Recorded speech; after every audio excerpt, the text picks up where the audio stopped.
हटाने के लिए हमें एक प्रोपोर्शनलिटी कांस्टेंट इंक्लूड करना पड़ता है इसमें, तो v is equal to r into I हो जाएगा। तो इट इम्प्लाइज दैट, इसको याद रखने के लिए i इंटू आर कर लेते हैं। याद रखने के लिए क्यों? क्योंकि v i r यानी कि वीर है ना, तो वीर आसान शब्द है, तो आसान वीर से ये याद रह जाता है, v is equal to I R. ठीक, अब इसमें हमें ये पता होना चाहिए कि ये जो v है, पोटेंशियल डिफरेंस उसको बोलते हैं, उसकी जो यूनिट होती है वो होती है volts.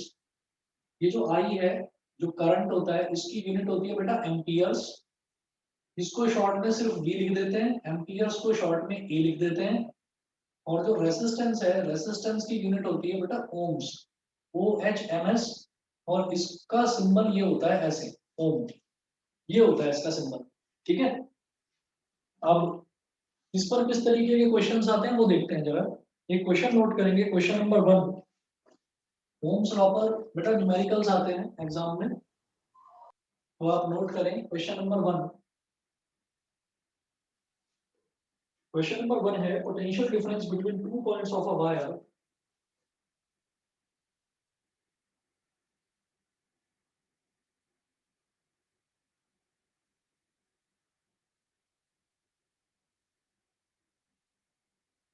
Potential difference between two points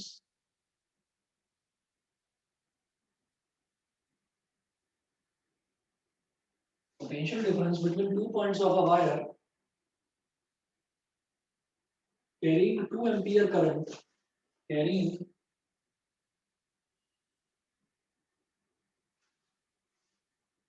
carrying 2 ampere current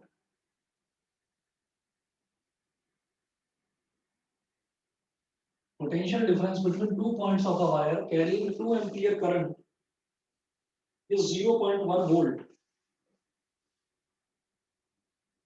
is 0.1 volt।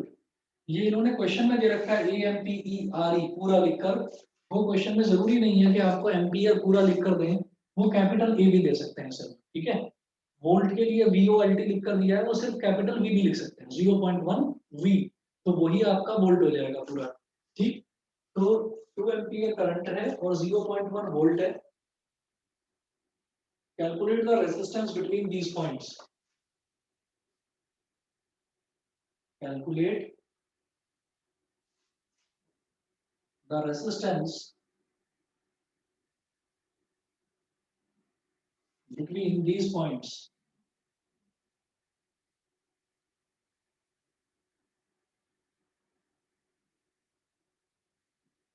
Calculate the resistance between these points।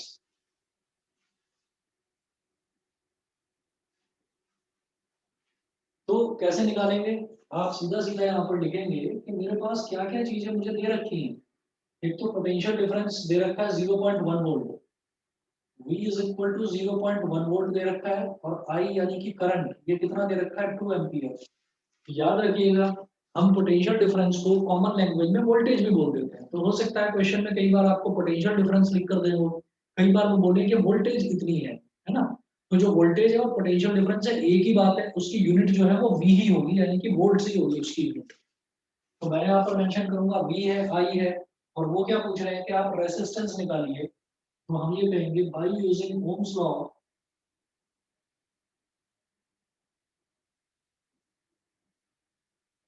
Bye using Ohm's law. Ohm's law क्या होता है? V यानी कि V is equal to I R. अब मुझे R निकालना है, तो R क्या हो जाएगा? ये जो I है ये अपॉन में आ जाएगा। हम कहेंगे V upon I is equal to R, मतलब R is equal to V upon I. ठीक है, V कितना है? 0.1, और I कितना है? 2। ठीक, इसको किस तरीके से कर सकते हैं? ये पॉइंट गया तो नीचे आ गया 20। ठीक है, अब 2 10 20, और 2 के टेबल में 1 तो नहीं आता। इसको एक तरीका है सॉल्व करने का आसानी से, ताकि कंफ्यूजन ना हो। 0.1 अपॉन 2, पॉइंट गया तो नीचे आ गया 2 0।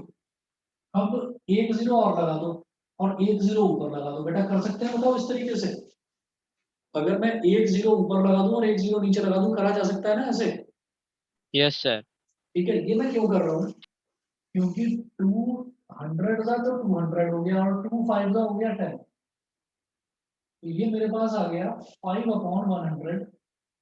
तो जब नीचे 100 आ जाता है या 10 आ जाता है, मतलब 1 के आगे जितने भी जीरो लगे हुए हों, 1 के आगे 2 जीरो लगे हुए हैं, तो आप राइट से 2 डिजिट काउंट करके पॉइंट लगा दो। ऊपर तो एक ही डिजिट है, तो क्या करो, एक डिजिट और लिख दो यहाँ पर 0। राइट से 2 डिजिट काउंट करो, 1 और 2, और यहाँ लगा दो पॉइंट और इसको काट दो। तो बेटा रेसिस्टेंस हो गया 0.05 ओम्स। बताइए क्लियर है? सभी को क्लियर है? रेसिस्टेंस की वैल्यू 0.05 यस सर। ओम। ठीक, चले आगे। Yes yes sir. Yes sir. अगला क्वेश्चन देखिए, question number 2।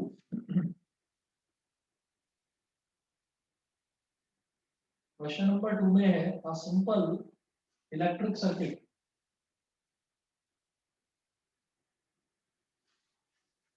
A simple electric circuit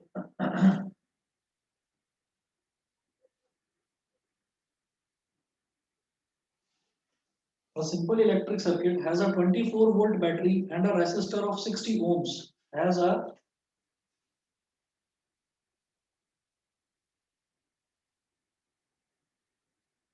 24-volt battery and a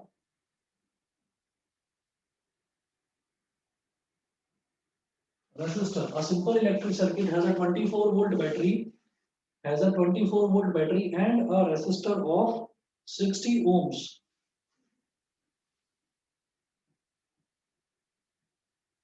60 ohms. Full stop. What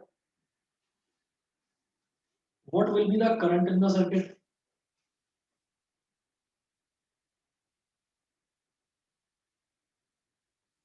What will be the current in the circuit? सबसे पहले तो ये बताइए सर्किट में करंट कितना होगा? What will be the current in the circuit? Question mark. The resistance of the connecting wires is negligible. The resistance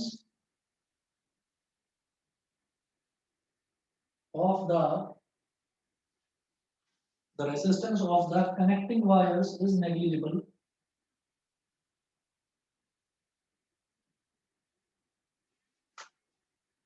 पहले question note करिए, फिर बताता हूँ कि क्या क्या चीजें इसमें दे रखी है इन्होंने। देखिए,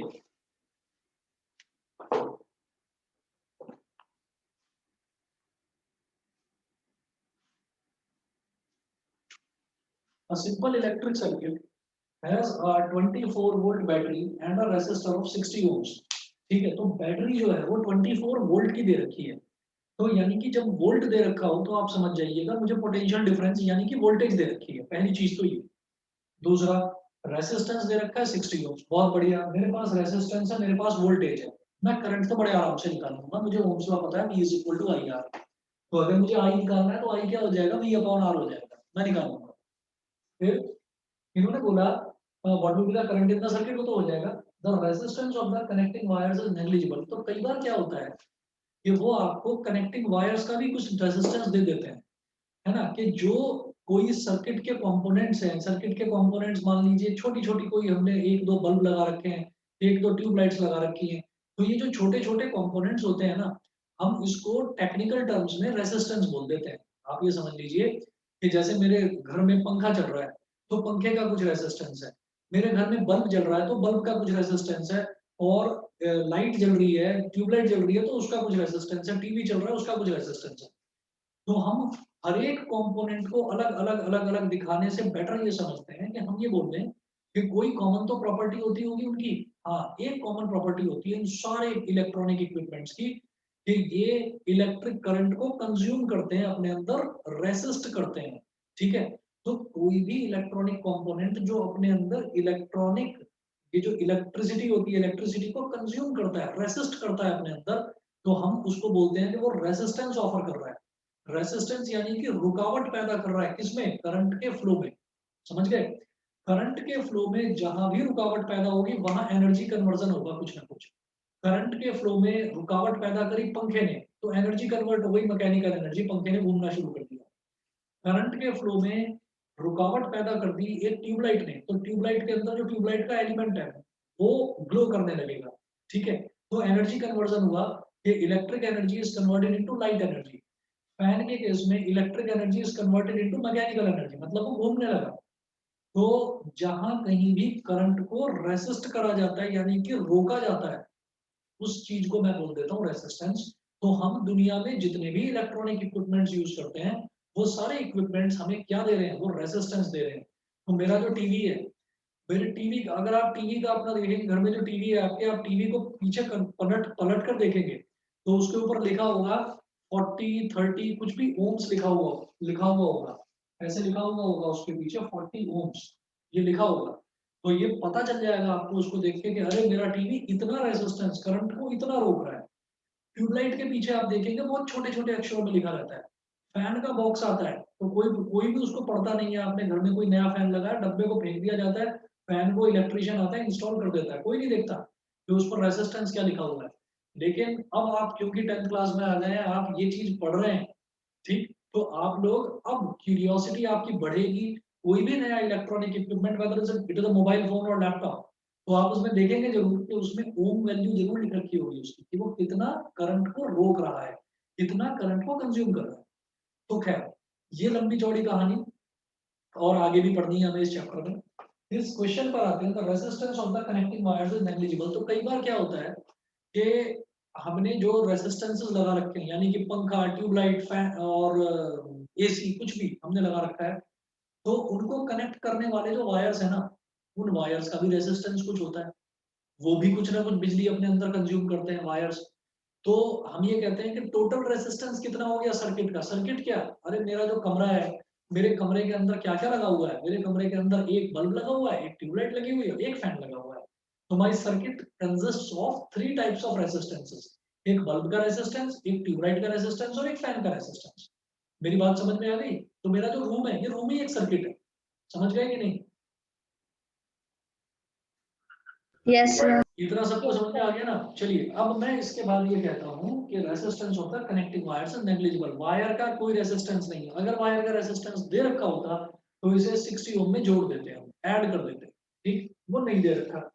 तो अब आप ये देखिएगा, हम यहाँ पर अब सीधे सीधे आते हैं कि क्या क्या वैल्यू दे रखी है, वो देखिएगा। तो मुझे एक तो वोल्टेज दे रखी है 24 वोल्ट, 24 वोल्ट, और रेजिस्टेंस दे रखा है 60 ओम, तो R इज इक्वल टू 60 ओम। तो एज पर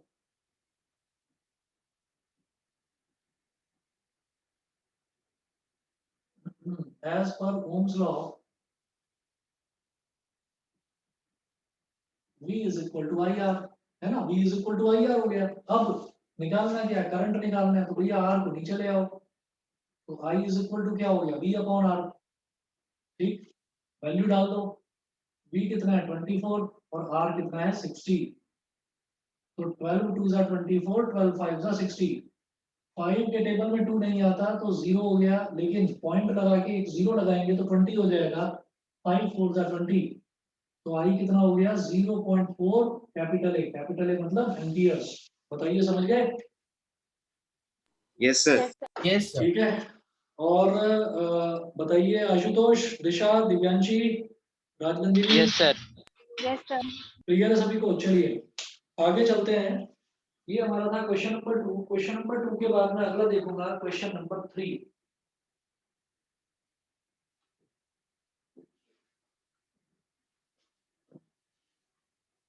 क्वेश्चन नंबर 3 में लिखेंगे एन इलेक्ट्रिक आयरन यानी कि वो जो प्रेस करते हैं ना उसको इलेक्ट्रिक आयरन बोल देते हैं।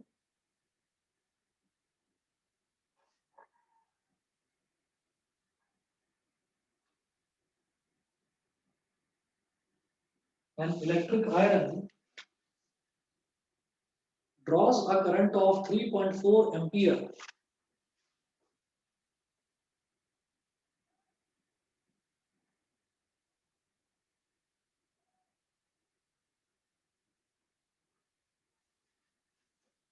An electric iron draws a current of 3.4 ampere from the 220 volt supply line, from the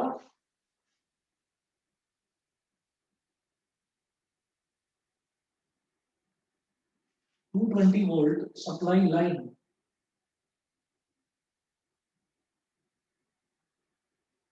from the 220 volt supply line, full stop. What current will this electric iron draw?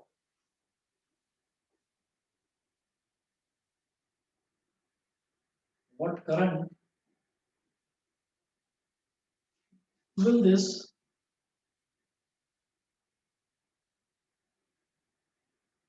electric iron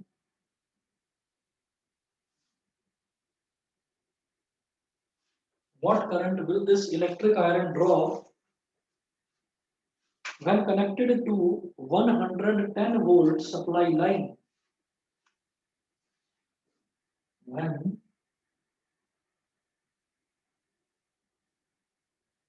connected to 110 volt supply line? Question mark. अब ये जो सवाल है इसमें आप देखिएगा दो conditions हमें दे रखी हैं। पहली कंडीशन ये है कि एक इलेक्ट्रिक आयरन है, यानी कि वो जो प्रेस आप करते हैं, कपड़ों को जो प्रेस करते हैं, वो एक इलेक्ट्रिक आयरन दे रखी है। तो it draws a current of 3.4 ampere. तो वो कितना करंट कंज्यूम कर रही है? 3.4 ampere from the 220 volt supply line. ठीक है, तो 220 वोल्ट की सप्लाई लाइन, यानी कि वोल्टेज अगर 220 वोल्ट दिया जाता है तो वो इतना करंट खींचती है। ठीक है, तो जरा देखिएगा, हमारे पास दो केसेस हैं।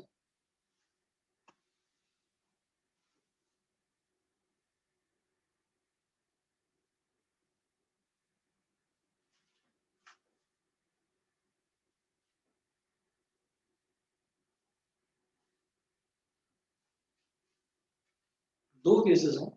पहला केस लिखेंगे, case number 1, case first.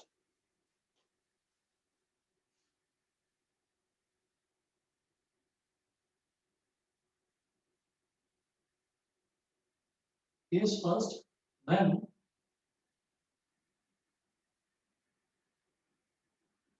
V is equal to 220 volt, when V is equal to 220 volt and I यानी कि करंट कितना? 3.4 एम्पियर। ठीक है, तो ये हमें केस दे रखा है, फर्स्ट केस ये है। अब आप ये देखिएगा कि जब मुझे ये दे रखा है V और I, तो मैं रेजिस्टेंस निकाल लूंगा इस इलेक्ट्रिक आयरन का। ठीक है, हम कहेंगे by using Ohm's law,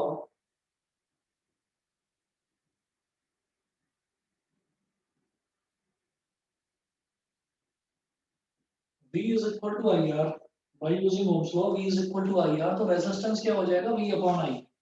It implies that R is equal to V upon I. V कितना है? 220 और I कितना है? 3.4। तो पॉइंट गया तो ऊपर एक जीरो आ गया, तो R is equal to 2200 upon 34। Divide करिए, 2 17 सा 34, 2 11 सा 22, तो ये हमारे पास 1100 अपॉन 17 आ गया। 1100 अपॉन 17 क्या? ओम्स। ये रेजिस्टेंस आ गया इलेक्ट्रिक आयरन का। अब बात करते हैं केस सेकंड की। केस सेकंड में वोल्टेज कितनी है? इन्होंने बोला what current will this electric iron, will this electric iron का मतलब क्या है? इलेक्ट्रिक आयरन चेंज नहीं हो रही। ठीक है, जो प्रेस है हमारी, जो प्रेस करने वाली इलेक्ट्रिक आयरन है वो सेम है। तो जब इलेक्ट्रिक आयरन सेम है, और मैंने आपको अभी इतनी लंबी चौड़ी कहानी बताई थी कि हर इलेक्ट्रॉनिक इक्विपमेंट की एक रेजिस्टेंस वैल्यू होती है। पंखा अगर 40 ओम लेगा तो 40 ओम ही लेगा, ना उससे कम ना उससे ज्यादा। अगर जो हमारा ट्यूबलाइट है वो अगर 10 ओम लेगी तो 10 ओम ही लेगी, ना उससे कम ना उससे ज्यादा। तो हमने सबसे पहले ओम्स लॉ यूज करके कि जब 220 वोल्ट वोल्टेज थी तो करंट ले रहा था 3.4 एम्पियर, तो इसकी हेल्प से, ओम्स लॉ की हेल्प से मैंने इसका रेजिस्टेंस निकाल दिया। अब आप क्या कर रहे हैं? अब आप इसी सेम इलेक्ट्रिक आयरन को 110 वोल्ट की सप्लाई लाइन में कनेक्ट कर रहे हो।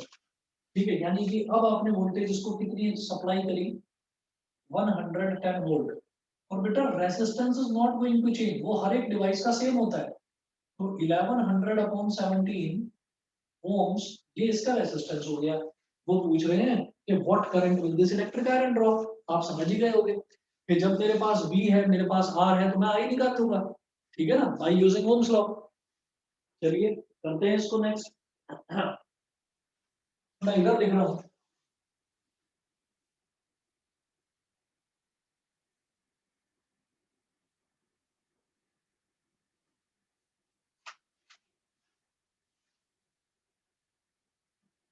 So by using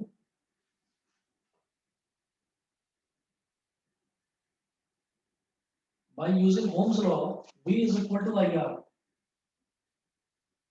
V is equal to IR, तो I क्या हो जाएगा, I हो जाएगा V upon R। It implies that I is equal to V upon R, यानी कि 110 वोल्ट मतलब V divided by R, तो V कितना है 110 divided by 1100 upon 17, 1100 upon 17। बेटा जब ये बीच में डिवाइड का साइन आता है ना, तो यहाँ मल्टीप्लाई का साइन लग जाता है अगले स्टेप में, और ये जो है हमारा रैशनल नंबर, इसका रेसिप्रोकल हो जाता है। ये हो जाएगा 110 मल्टीप्लाइड बाई 17 अपॉन 1100, एक जीरो से एक जीरो कट गया, 11 टेन 110, तो फाइनली करंट है 17 अपॉन 10, जिसको मैं सीधा सीधा 1.7 लिख सकता हूँ कि नहीं बताइए। 17 अपॉन 10 है, तो 1 के आगे कितने जीरो लगे हुए हैं, एक जीरो, तो राइट से एक डिजिट काउंट करो और पॉइंट लगा दो। तो राइट से मैंने एक डिजिट काउंट करी 7 और यहाँ पॉइंट लगा दिया और 10 को काट दिया, तो ये 1.7 आ गया, 1.7 एम्पियर। समझ गए? Yes sir. Yes sir. ठीक है, चलिए जी, इसके बाद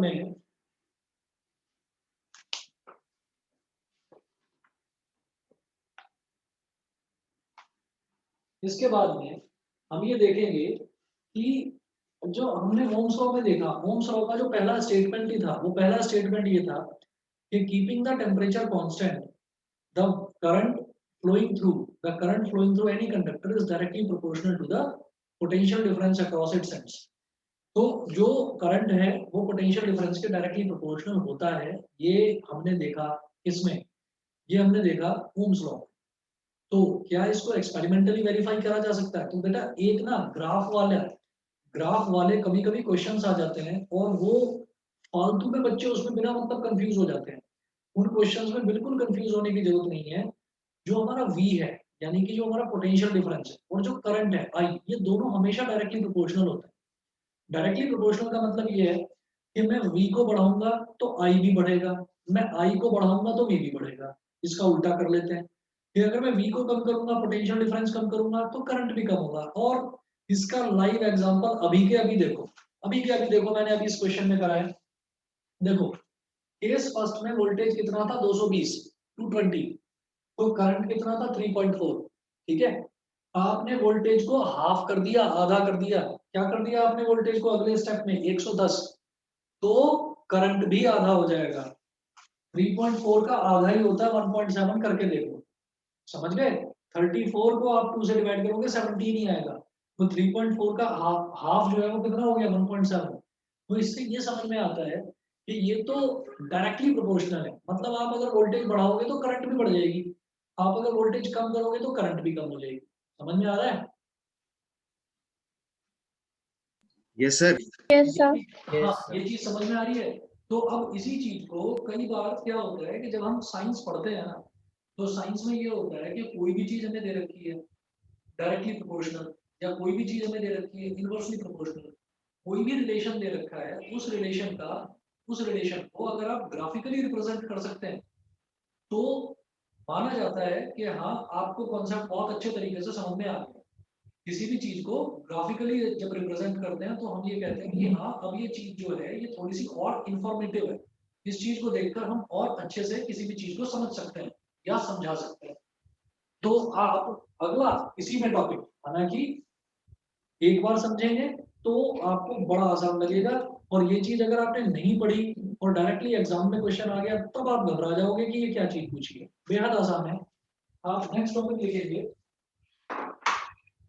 हेडिंग डालेंगे graph between V and I. तो मैं ये बीच वाला पोर्शन मिटा रहा हूँ और यहाँ पर नोट करेंगे आप, यहाँ ये क्वेश्चन कंप्लीट हो गया, इसके बाद नोट करिए इधर।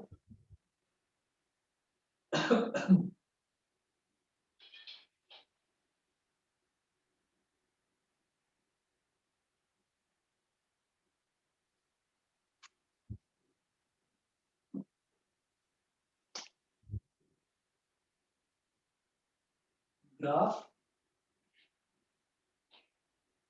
Between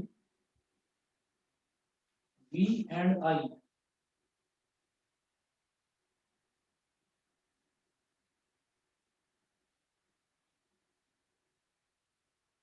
graph between V and I, V का मतलब हो गया पोटेंशियल डिफरेंस यानी कि वोल्टेज, ठीक है, और आई का मतलब हो गया करंट। तो वी और आई के बीच में ग्राफ क्या होगा, हमेशा याद रखना कि कभी भी कोई भी चीज अगर डायरेक्टली प्रोपोर्शनल होती है तो graph is always a straight line inclining upwards, ऊपर की तरफ बढ़ता हुआ ग्राफ होता है कि अगर मैं वोल्टेज बढ़ा रहा हूं तो करंट भी बढ़ेगी। तो जरा देखिएगा आप, हम लिखेंगे कि current is directly proportional since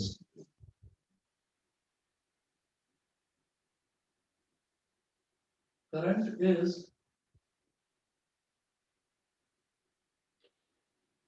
directly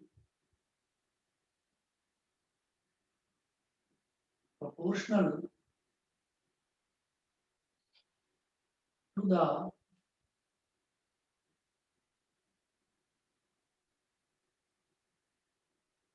potential difference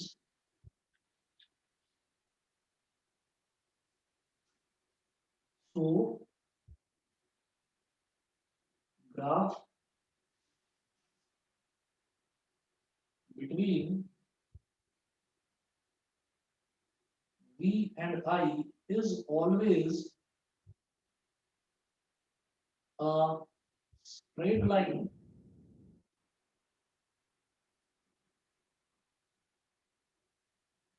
inclining मतलब ऊपर की तरफ बढ़ते हुए, inclining upwards, inclining upwards। कैसे,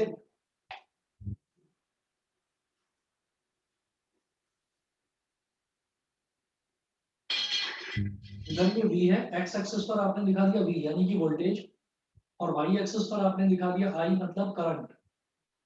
ठीक, तो ये ग्राफ इस तरीके का होगा नीचे से ऊपर की तरफ बढ़ते हुए, ठीक है, ये इस तरीके का ग्राफ होगा। लीजिए,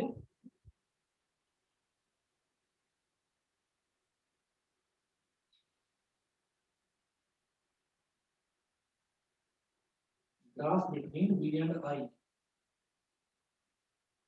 वी और आई के बीच का ये ग्राफ हो गया। अब इस चीज को, ये तो हमने बोल दिया कि ऐसा होता है, क्या इस चीज को एक्सपेरिमेंटली वेरीफाई कर सकते हैं? बिल्कुल कर सकते हैं। एक क्वेश्चन लिखेंगे, ये क्वेश्चन न जाने कितनी बार सीबीएसई में बोर्ड एग्जाम्स में आ चुका है, ठीक है, फिर भी पता नहीं क्यों बार बार दे देते हैं इसी क्वेश्चन को। बेहद आसान है।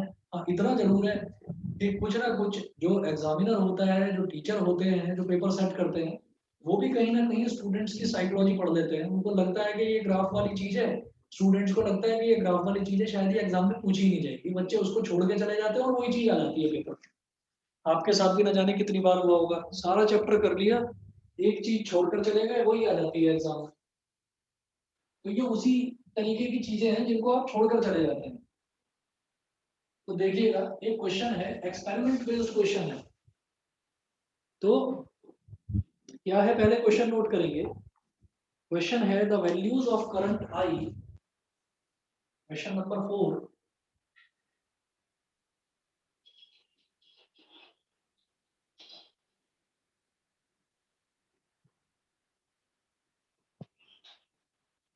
The values of current I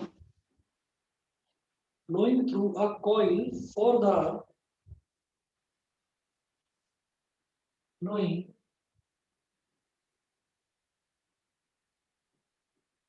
through a coil। अभी क्वेश्चन देखिए, फिर समझाता हूँ सारा, एक एक चीज बताता हूँ। the values of current I flowing through a coil for the corresponding values to a coil for the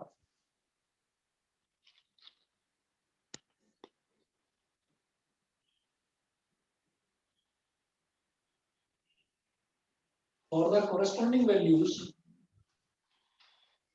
of the potential difference capital V, corresponding values of the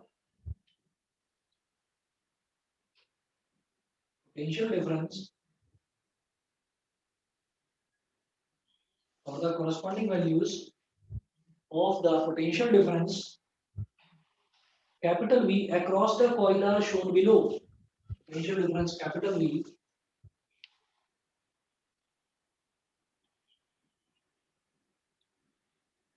across the coil are shown below.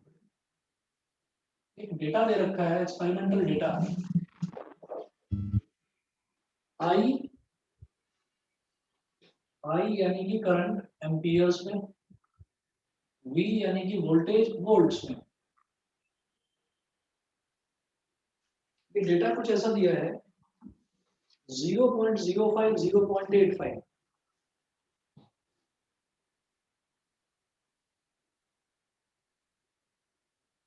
0.05 0.85 0.10 1.70 0.10 1.70 आगे 0.20 3.5 0.20 3.5। बेटा ये वाला note कर लिया सबने, मिटा दो आगे का। Yes, sir. चलिए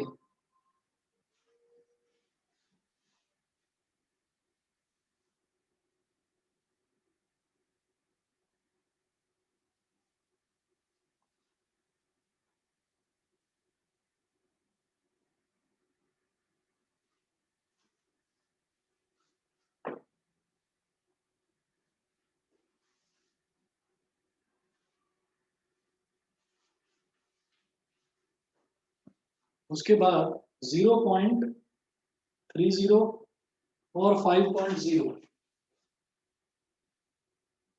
0.30 5.0 और फिर है 0.4 और 6.8 0.4 और 6.8। इसको एक बॉक्स में बंद कर दो या ऐसे ही लिखा रहने दो।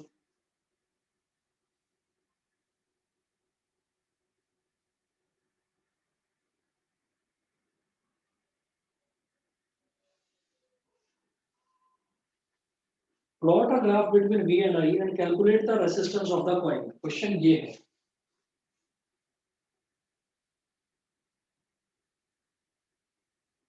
plot a graph between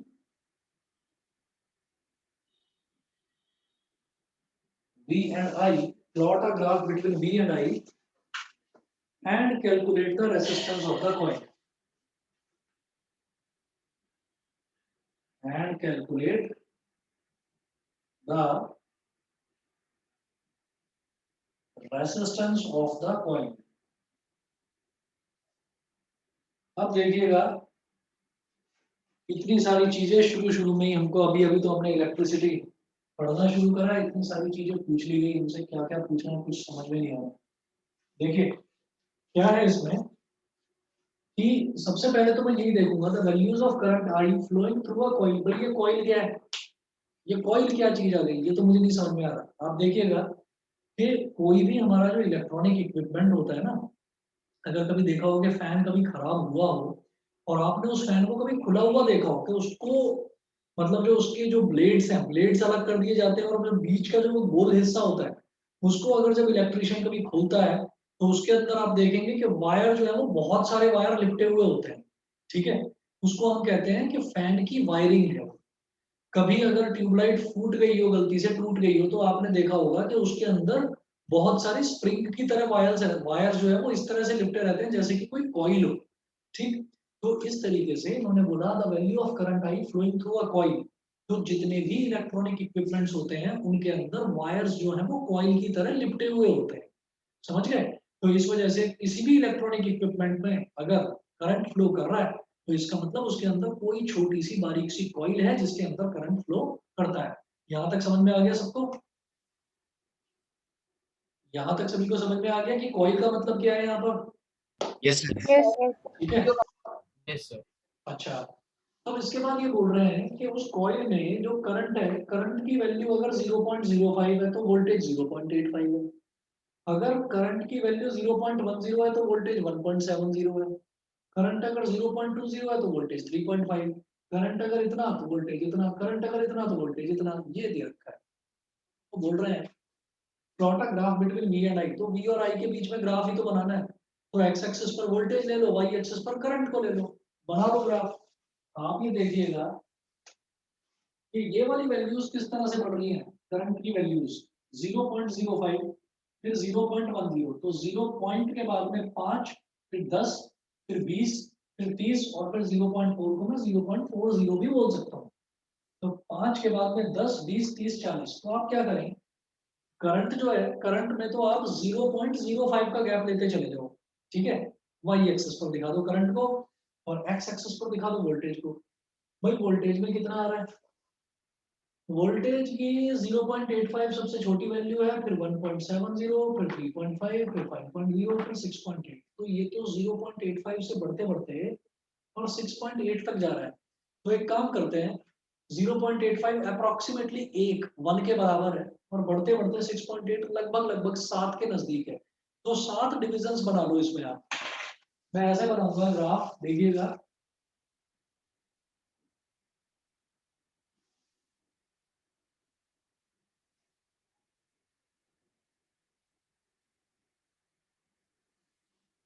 ठीक है, ये तो हो गया आई, आई यानी कि करंट। और करंट किस में दे रखा है बेटा, एम्पियर्स में, ए लिख दिया यहाँ पर। और इधर मैं लिखूंगा वोल्टेज, या आप लिख दो पोटेंशियल डिफरेंस, एक ही बात है। तो ये दे रखा है किसमें, वोल्ट्स में, इस तरफ। तो मैं वैल्यू लूंगा, इधर तो ओरिजिन हो गया 0, वही जैसे ग्राफ बनाते हैं, 1,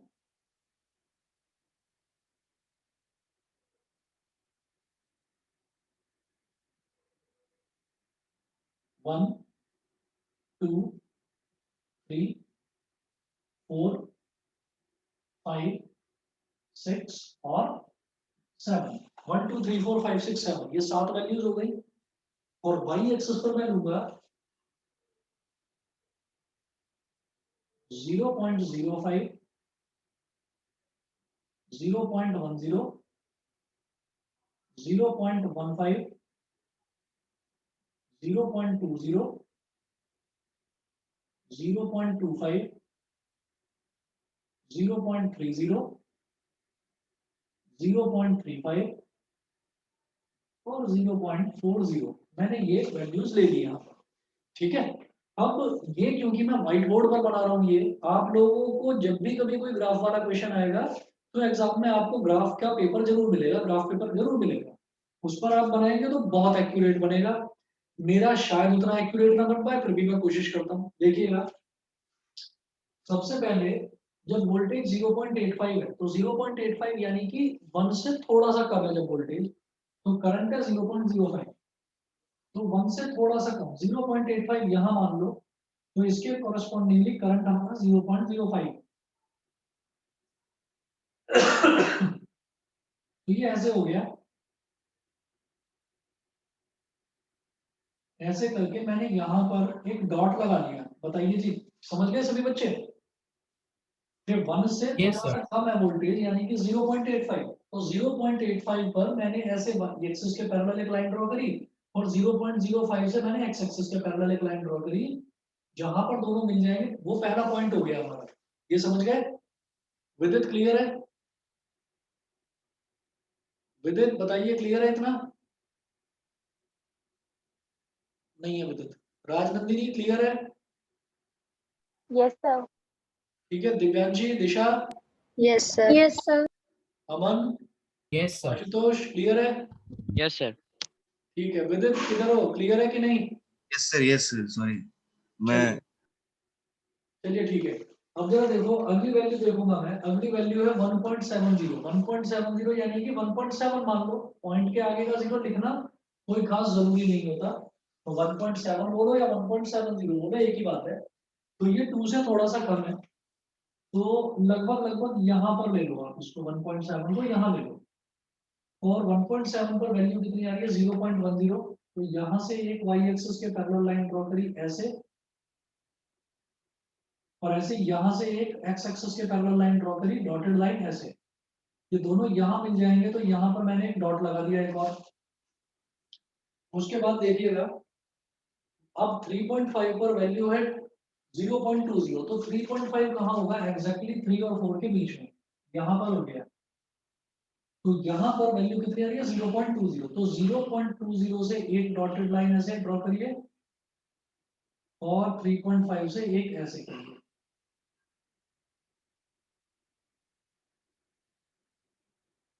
एक डॉट यहाँ पर लग गया। उसके बाद अगला अगला मैं देखूंगा बेटा, देखिए अब 5 पर वैल्यू है 0.30, तो ये 5 है, 5 पर आपने वैल्यू ली 0.30,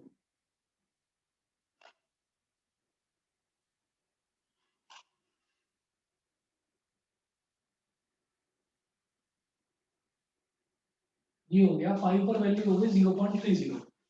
ठीक है, ये करने के बाद में फिर मैं अगला देखूंगा, अगला है 6.8 पर वैल्यू 0.40, तो 6.8 लगभग लगभग 7 से थोड़ा सा कम,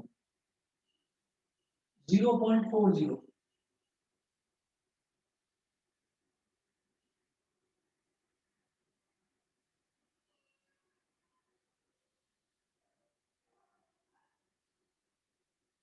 तो ये इतनी सारी वैल्यूज आ गई, इतने सारे डॉट्स आ गए। अब आप क्या करेंगे, स्केल रखकर इन डॉट्स को ज्वाइन करते चले जाओगे ऐसे, स्केल लिया और इन्हें डॉट्स को आप ज्वाइन करते चले गए।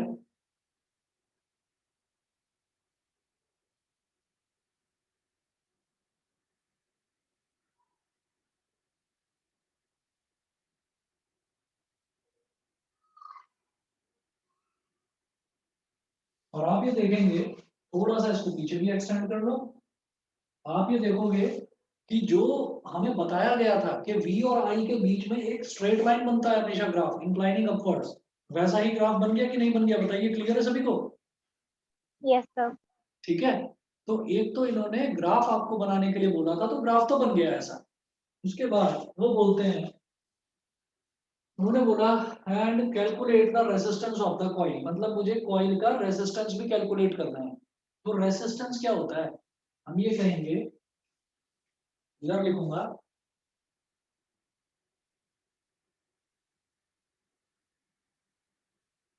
by using Ohm's law,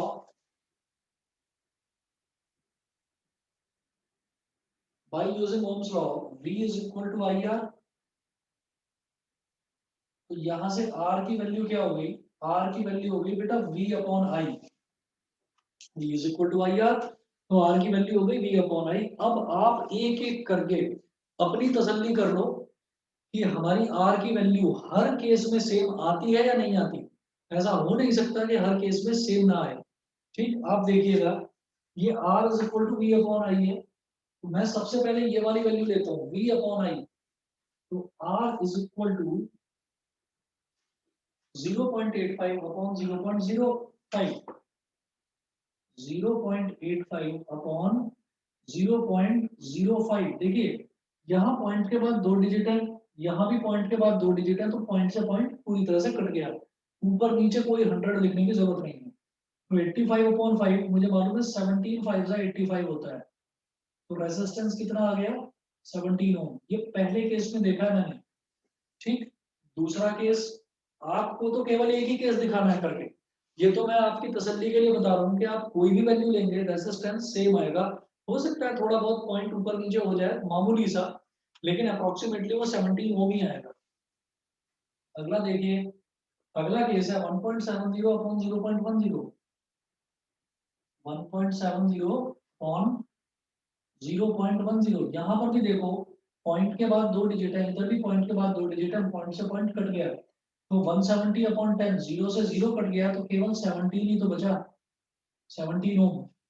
ठीक, अगला देखिए, अगला है तीसरा केस 3.5/0.20, 3.5/0.20।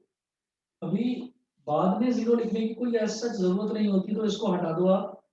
तो पॉइंट के बाद यहाँ पर 1 डिजिट है, यहाँ भी पॉइंट के बाद 1 डिजिट है, ये कट गया। तो जब इसको डिवाइड करेंगे तो ये आएगा 17.5, विच इज अप्रोक्सीमेटली मैं बोल सकता हूँ कि 17 ओम के इक्वल है। मैं कह रहा हूँ ना, थोड़ा बहुत पॉइंट का वेरिएशन ऊपर नीचे मामूली बहुत चल सकता है। वोल्टेज भी घर में अगर 220 वोल्ट आती है तो एग्जैक्ट 220 नहीं आती, थोड़ा बहुत ऊपर नीचे वेरिएशन होता है वोल्टेज का। आगे देखें, आगे है हमारा 5 और 0.30। तो R is equal to voltage है 5 और करंट है 0.30। ये बाद का 0 लिखने की जरूरत नहीं है, हटाओ। ये पॉइंट गया तो ऊपर आ गया 50। अब आप ये देखिएगा कि 50/3, अगर इसको भी हम डिवाइड करें तो हम ये जानते हैं कि 17 जो है वो 51 होता है। ठीक, तो ये 50 है, तो ये कितना आएगा, ये डिवाइड करेंगे ये आ जाएगा बेटा 16.9। तो इसको मैं अप्रोक्सीमेटली बोल सकता हूँ कि ये भी हमारा 17 ओम ही आ गया, 17 ओम ही आ गया। ठीक, ये करने के बाद में अगला देखते हैं, अगला है 6.8 और 0.40। 6.8 और 0.40 यानी कि 0.4 ही लिख लो बस, पॉइंट से पॉइंट कर दिया और 17 4 सा 68 होता है, तो एग्जैक्टली यहाँ पर भी 17 आ गया। तो इस क्वेश्चन से हमें दो चीजें क्लियर हो रही हैं। एक तो ये कि रेजिस्टेंस ऑफ अ डिवाइस और अ कॉइल और any electronic equipment is always a constant value. Resistance कभी चेंज नहीं होता, कांस्टेंट होता है। दूसरी चीज ये समझ में आती है कि वोल्टेज और करंट के बीच में जो ग्राफ बनता है it is always a straight line curve. तो याद रखिएगा, आप लोग जो इस तरीके का क्वेश्चन आता है तो इसको देखकर एकदम से घबरा जाते हैं कि भाई पता नहीं क्या पूछ लिया यहाँ पर, इलेक्ट्रिसिटी तो बड़ा टफ चैप्टर है। भाई कोई टफ नहीं है, आप ये देखिए कि क्या क्या दे रखा है यहाँ पर, करंट दे रखा है और वोल्टेज दे रखी है। ठीक है, तो वोल्टेज को स्टैंडर्डाइज्ड फॉर्मेट है कि वोल्टेज को हम एक्स एक्सिस पर लेते हैं। देखो आपकी मर्जी है, आप चाहो तो वोल्टेज को वाई एक्सिस पर और करंट को एक्स एक्सिस पर ले लो, लेकिन स्टैंडर्डाइज्ड फॉर्मेट है जिसमें ये दे रखा है एनसीईआरटी में भी, बाकी भी सभी बुक्स में, कि वोल्टेज को एक्स एक्सिस पर और करंट को वाई एक्सिस पर ले रखा है हमने, तो आप ऐसे ही ले लीजिए।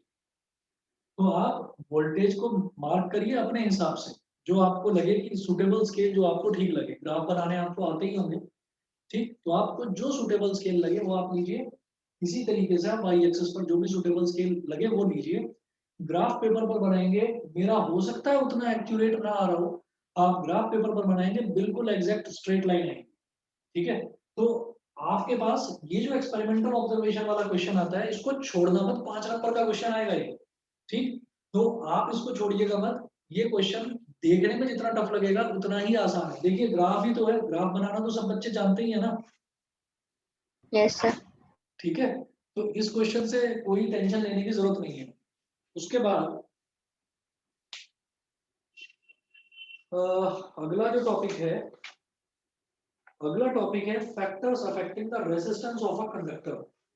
ऐसे कौन कौन से फैक्टर्स हैं जिनसे किसी भी कंडक्टर के रेजिस्टेंस पर फर्क पड़ता है। ठीक, तो 4 फैक्टर्स हैं। हम ये कहते हैं कि एक तो कोई भी कंडक्टर जो है, कंडक्टर जनरली हम क्या बोलेंगे कि कोई भी वायर है, उस वायर के अंदर करंट फ्लो कर रहा है।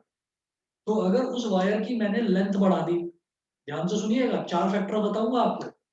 उस वायर की अगर मैंने लेंथ बढ़ा दी तो आप समझ लीजिएगा उस वायर का रेजिस्टेंस भी बढ़ जाएगा। ठीक है, resistance is directly proportional to length of the wire.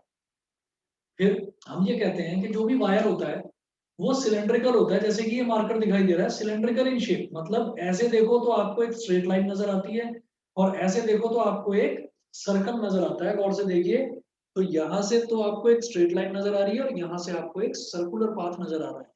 तो ये जो सर्कुलर एरिया है ना सिलेंड्रिकल का, सिलेंड्रिकल पाइप का, यानी कि जो आपका एक सिलेंड्रिकल वायर होता है उसका जो ये वाला सर्कुलर पोर्शन है इसको हम बोलते हैं क्रॉस सेक्शनल एरिया। तो अगर वायर ज्यादा मोटा है अगर वायर ज्यादा मोटा है तो आप समझ लेना कि उसका क्रॉस सेक्शनल एरिया उतना ही ज्यादा है। तो जितना ज्यादा क्रॉस सेक्शनल एरिया ज्यादा होगा उतना ही रेजिस्टेंस कम होगा।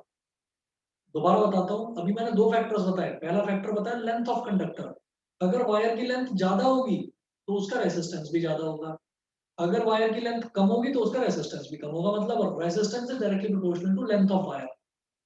अगर वायर का एरिया ऑफ क्रॉस सेक्शन ज्यादा होगा तो रेजिस्टेंस कम होगा, अगर एरिया ऑफ क्रॉस सेक्शन कम होगा तो रेजिस्टेंस ज्यादा होगा। मतलब resistance is inversely proportional to area of conductor.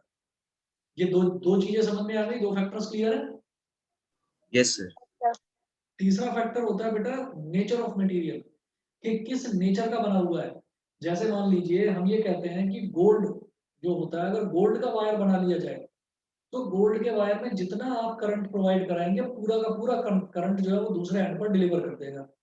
लेकिन क्या है कि गोल्ड इतना महंगा होता है, इतना महंगा होता है कि गोल्ड की तो वायरिंग नहीं करी जा सकती ना घर के अंदर, कि गोल्ड के ही आपने वायर लगा दिए अपने घर में, नहीं करा जा सकता, वो इतना महंगा होता है। तो गोल्ड के बाद फिर सेकंड नंबर आता है सिल्वर का। Silver is again very costly, ठीक। उसके बाद जो तीसरा नंबर आता है वो आता है कॉपर का। तो इसी वजह से कॉपर भी कॉस्टली है लेकिन गोल्ड और सिल्वर के कंपैरिजन में बहुत सस्ता है। तो इसी वजह से घरों में जो वायरिंग करी जाती है वो कॉपर की करी जाती है, ताकि कॉपर कम रेजिस्टेंस ऑफर करे। ठीक, कम रेजिस्टेंस का मतलब वो कम करंट कंज्यूम करेगा तो हमारा बिजली का बिल उतना ही कम आएगा। मेरी बात सबको समझ में आ गई। Yes sir. तो ये Yes, तीन sir. फैक्टर्स हो गए। और चौथा फैक्टर होता है टेम्परेचर। जितना ज्यादा टेम्परेचर उतना ज्यादा रेजिस्टेंस, जितना कम टेम्परेचर उतना कम रेजिस्टेंस। आप कभी भी नोटिस कर लेना, गर्मियों के दिनों में आप एसी नहीं भी चलाओगे तो गर्मियों में आपका बिल ज्यादा आएगा। सर्दियों के दिन में तो खैर एसी का सवाल ही नहीं उठता। ठीक, तो गर्मियों के दिनों में आप एसी नहीं भी चलाओगे तो भी आपका बिल ज्यादा आएगा as compared to winter season. उसका रीजन ये है कि टेम्परेचर बढ़ जाता है तो रेजिस्टेंस बढ़ जाता है। रेजिस्टेंस बढ़ जाता है तो करंट खींचने की शक्ति, वायर की करंट खींचने की टेंडेंसी वो बढ़ जाती है। तो इसी वजह से ज्यादातर पावर फेलियर्स भी गर्मियों में ही होते हैं, क्योंकि रेजिस्टेंस बहुत बढ़ जाता है सभी डिवाइसेस का। ठीक है, तो इसको डिटेल में नेक्स्ट करते हैं, नेक्स्ट साइंस क्लास में करते हैं। अच्छा, आप सभी लोगों से एक चीज और मेरे को पूछनी थी कि मैथ्स में जो है, मैथ्स में